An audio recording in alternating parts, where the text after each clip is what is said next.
జగిత్యాల మున్సిపాలిటీలో ఏసీబీ దాడులు కలకలాన్ని సృష్టించాయి. సుమారు 10 గంటల పాటు క్షుణ్ణంగా తనిఖీలు నిర్వహించారు. జగిత్యాల మున్సిపాల్లో జరిగిన అవకతవకలపై ఏసీబీ సీఐ పూర్ణచందర్ మీడియాతో మాట్లాడారు. రెవెన్యూ భాగంలో పన్నుల చెల్లింపు విషయంలో అనేక లోటుపాట్లున్నట్టు గుర్తించారు. అంతేకాకుండా మున్సిపాలిటీకి సంబంధించిన ఒక ట్రాక్టర్, 4 ఆటోలు 5 సంవత్సరాల క్రితం మాయమైనప్పటికీ ఆ వాహనాలకు సంబంధించిన సమాచారం ఇప్పటి వరకు మున్సిపల్ కార్యాలయంలో లేకపోవడం అనుమానాలకు తావిస్తోందన్నారు. గత 5 సంవత్సరాలుగా షాపుల రేట్లు పూర్తి స్థాయిలో వసూలు చేయలేదని, మున్సిపల్ పరిధిలోని ప్రకటనల బోర్డులకు సంబంధించిన విషయంలో ఈ సంవత్సరంలో కూడా ఎలాంటి పన్నులు వసూలు చేయలేదని ఈ విషయం తమ దృష్టికి వచ్చిందన్నారు.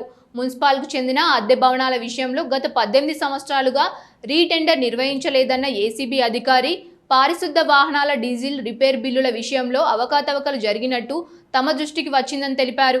జగిత్యాల పట్టణంతో పాటు పట్టణ శివార్లలోని గ్రామాల్లో ఫాంగింగ్ సంబంధించిన బిల్లులకు సైతం అవకతవకలు జరిగాయని, కార్యాలయానికి సంబంధించిన జీఎస్టీ బిల్లులో తేడాలు కనిపించాయన్నారు.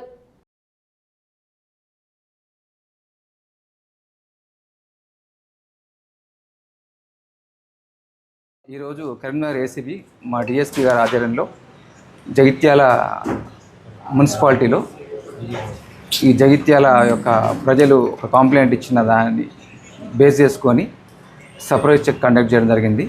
ఈ సర్ప్రైజ్ చెక్లో ACB staff, Karimnagar ACB staff మరియు ఆడిటర్స్ మరియు ఇతర డిపార్ట్మెంట్ వాళ్ళ మంచి విట్నెస్ల సహాయంతో మొత్తం సోదా చేయడం జరిగింది. ప్రతి వింగ్ మరియు ప్రతి సెక్షన్ని కూడా చెక్ చేయడం జరిగింది. ఈ చెక్ చేసే క్రమంలో మాకు కొన్ని ఇర్రెగ్యులారిటీస్, కొన్ని లోపాలు మేము గమనించాము.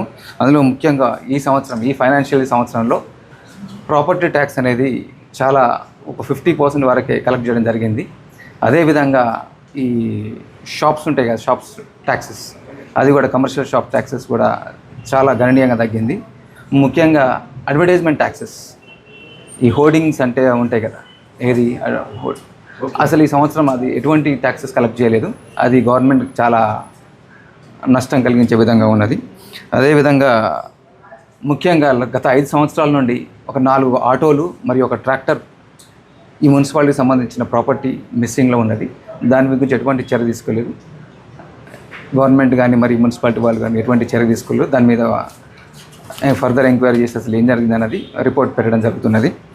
ఇంకా ముఖ్యంగా ఈ మున్సిపాలిటీకి కొన్ని బిల్డింగ్స్ రెంట్కి ఇవ్వడం జరిగింది.